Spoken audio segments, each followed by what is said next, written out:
오늘은 대강절 첫 번째 주일입니다. 주님의 성탄을 기다리는 계절입니다. 지금 지난주랑 달라진 게 하나가 있죠, 그렇죠? 저 앞에 보면 주중에 성탄 트리를 저렇게 우리 선생님들이 나오셔서 저렇게 장식을 했습니다. 여러분, 지금 대강절은 기다림의 절기입니다. 기다림의 절기. 그래서 12월 달은 사실은 이게 모든 것이 끝나는 절기가 아니고 그런 기간이 아니고 기다림의 달입니다. 새해를 기다리는 것이죠. 새로운 것들을. 한국인의 대표적인 심리적인 질병이 두 가지가 있다고 얘기합니다. 옛날부터. 하나가 뭐냐면 조급증입니다. 조급증. 아마 여러분 다 이해가 조급증 뭔지. 또 하나가 뭔지 아세요? 화병입니다. 화병. 그런데 이 한국인들에게 있었던 이런 병들이 요즘은 이 화병이 점점 줄어들고 있다 그래요. 그러니까 옛날에는 참고 그냥 막 이렇게 인내하고 막 이러다 보니까 화가 막 속에 쌓이고 화병이 생겼는데, 지금 이 시대는요, 하고 싶은 말을 마음에 두는 시대가 아닙니다. 그렇죠? 다 말하는 시대이기 때문에 지금은 더 이상 참지 않는 시대가 되었어요. 그러다 보니까 우리나라의 화병은 점점점 이렇게 줄어들고 있다 그래요. 대신 다툼이 많이 일어나고 있습니다. 참지 않죠. 분노합니다. 그래서 요즘 한국에 가장 많이 이 화병 대신 이야기되는 병이 뭐냐면 분노 조절 장애 뭐 이렇게 얘기하잖아요. 다 표현합니다. 다 표현. 그러면서 조급증은 더 이게 심각해지고 있습니다.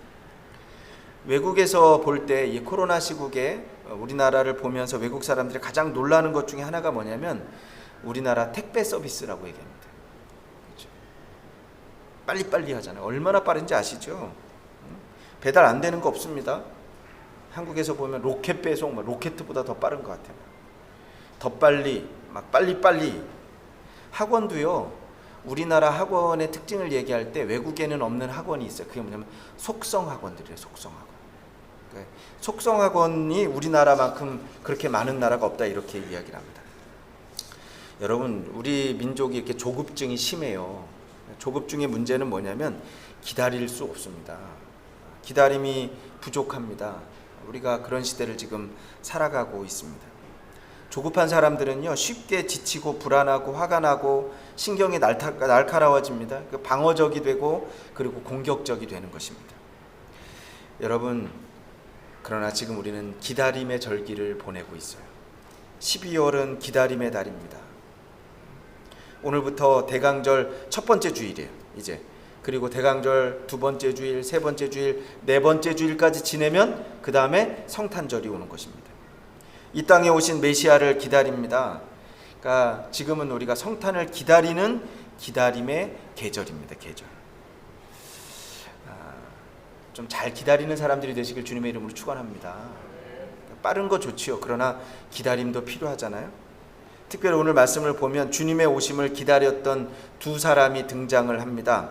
그 이름이 누구냐면 시므온 그리고 안나라고 하는 이 두 사람입니다.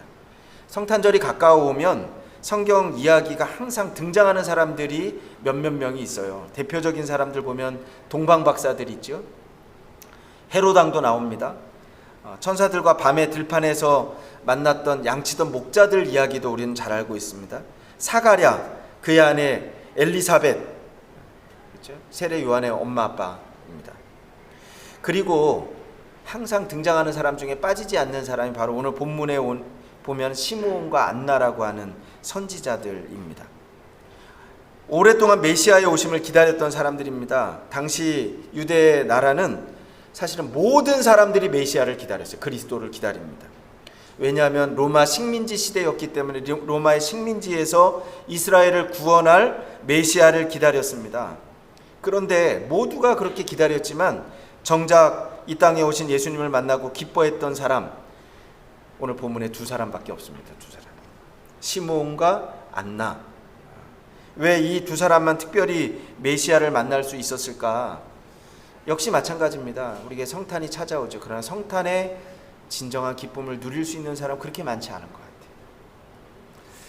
같아요. 시몬과 안나는요, 특징이 몇 가지가 있습니다. 그 중에 하나가 뭐냐면 이 두 사람은 경건하게 늙어가는 사람, 이렇게 얘기합니다. 정확한 나이 모릅니다. 우리가 시므온이 나이가 몇 살이 됐을까? 그러나 나이가 아주 많았던 것 같아요. 우리 한번 26절, 27, 28, 29절 이렇게 4절 말씀을 제가 한 절 읽고 여러분들이 한 절 읽고 한 절씩 한번 교독하도록 하겠습니다. 시므온에 대한 얘기입니다. 그가 주의 그리스도를 보기 전에는 죽지 아니하리라 하는 성령의 지시를 받았더니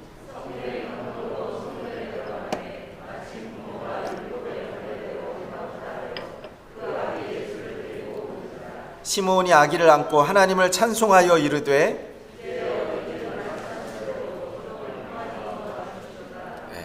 그러니까 이 시므온이 성령의 지시를 받았습니다. 성전에 들어가서 마침내 메시아를 보았는데 시므온의 나이가 몇 살이 되었을까? 많이 늙었어요. 그렇죠? 여러분 안나도 마찬가지입니다. 36절 37절 말씀을 한번 같이 한번 읽어볼까요? 36절 37절입니다. 시작.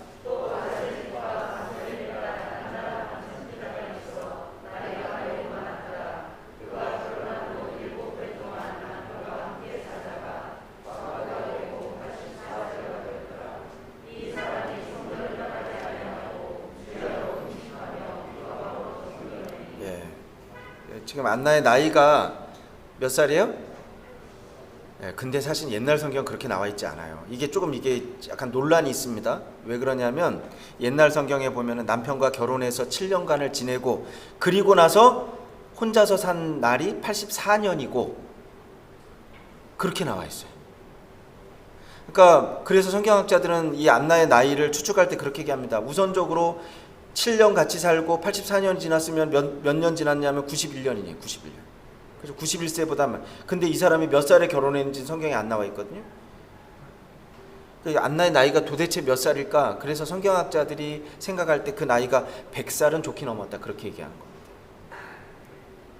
어쨌든 간에 오늘 말씀을 보면서 우리가 기억해야 되는 것은 시므온은 의롭고 경건한 사람이었습니다. 그러니까 의롭고 경건하게 늙어간 사람이었어요.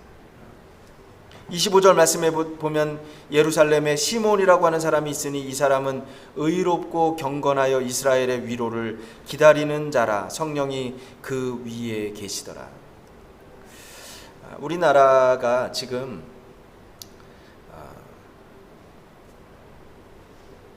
이게 나이가요 점점 이렇게 늙어갑니다. 우리나라 나이가 아시죠? 고령화 사회. 그런데 고령화 사회가 아니고 우리나라는 이제 초고령화 사회가 되어가고 있습니다. 이 차이가 뭐냐면 고령화 사회라고 하는 것은 65세 이상 된 노인이 인구 비율 중에 7%가 넘으면 고령화 사회라 그래요. 그런데 65세 이상이 된 사람이 20%가 넘어가면 그때는 초고령화 사회라고 얘기합니다. 그런데 우리나라는요 이미 오래전에 7%가 넘었어요. 65세 된 인구가 2000년 됐을 때 이미 7%가 넘었다니까요. 그리고요 2018년에 65세 이상 된 사람이 18%가 넘었어요. 그러니까 지금 몇 프로가 됐는가 예상할 땐 2026년 전에 아마 우리나라는 초고령화 사회가 될 것이다. 그렇게 이야기를 합니다. 그렇게 이 노인이 많이 늘어나면서 많은 사회적인 문제들이 생깁니다. 경제적인 문제들도 그렇고 또 건강의 문제들도 그렇고 또 관계성의 문제, 소통의 문제들도 많은 문제들이 생깁니다. 그러니까 이 문제들을 먼저 준비해야 되는데 준비하지 못한 상태로 지금 우리나라가 이렇게 초고령화 사회가 되면서 이게 사람들 생각에 나이 먹는 걸 참 두려워합니다. 그렇죠? 나이 먹지 않으려고. 그러니까 젊어지려고 그러고 나이 안 먹을. 그런데 여러분 그거 안 되잖아요. 그렇죠? 우탁이라고 하는 사람의 탈로가 늙는 것을 탄식한 노래 있습니다. 한 손에 가시 쥐고 또 한 손에 막대 들고 늙는 길 가시로 막고 오는 백발 막대로 치렸더니 백발이 제 먼저 알고 지름길로 오더라. 그러니까 여러분 우리가 안 늙으려고 노력해봤자 이건 소용없는 겁니다. 정말 우리가 잘해야 되는 것은 잘 늙어야죠.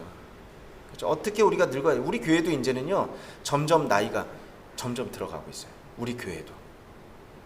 그렇죠? 우리 교회의 특징은요 매번 제가 느끼는 건데 우리 교회는 청년이 없어요. 여러분 왜 청년이 없냐면 고등학교 졸업하고 나서 청년이 되려고 그러면 다 어디로 가냐면 한국으로 돌아가 버리거든요.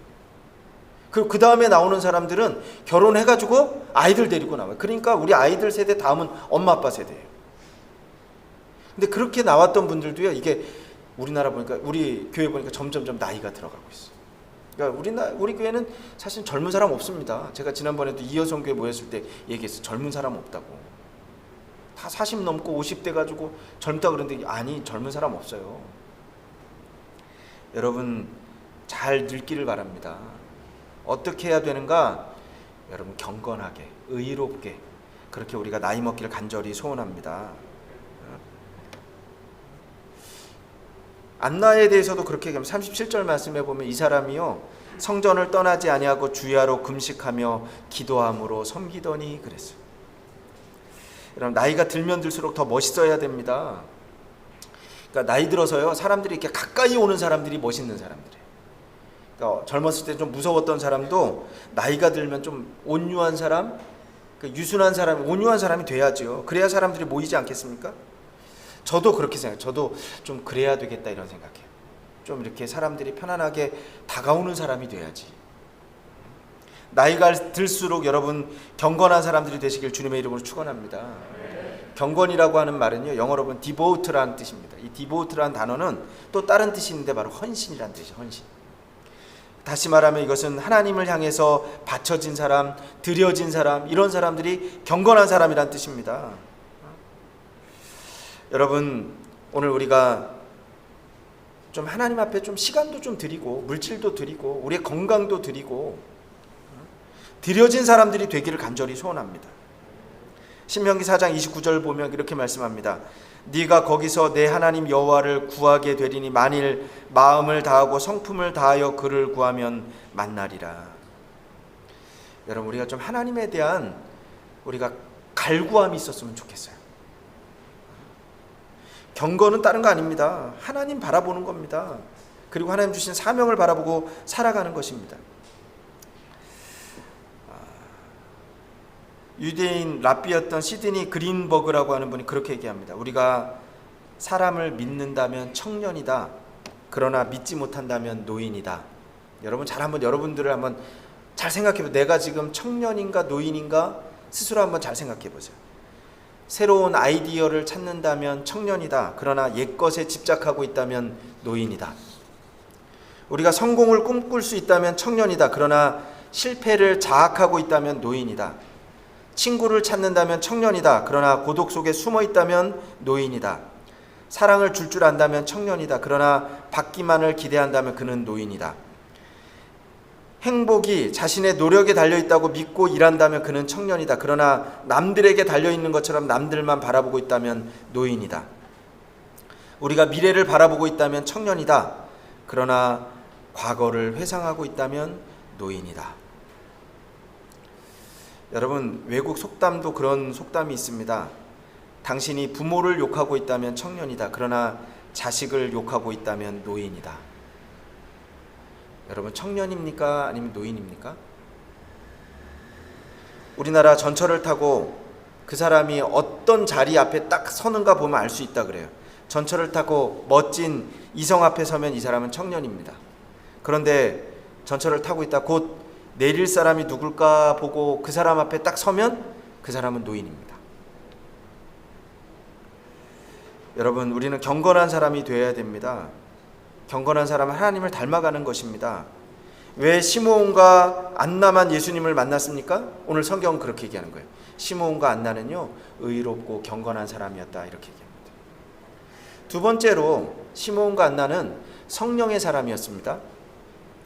시므온과 안나를 가리켜서 성경은 선지자라고 얘기합니다. 선지자.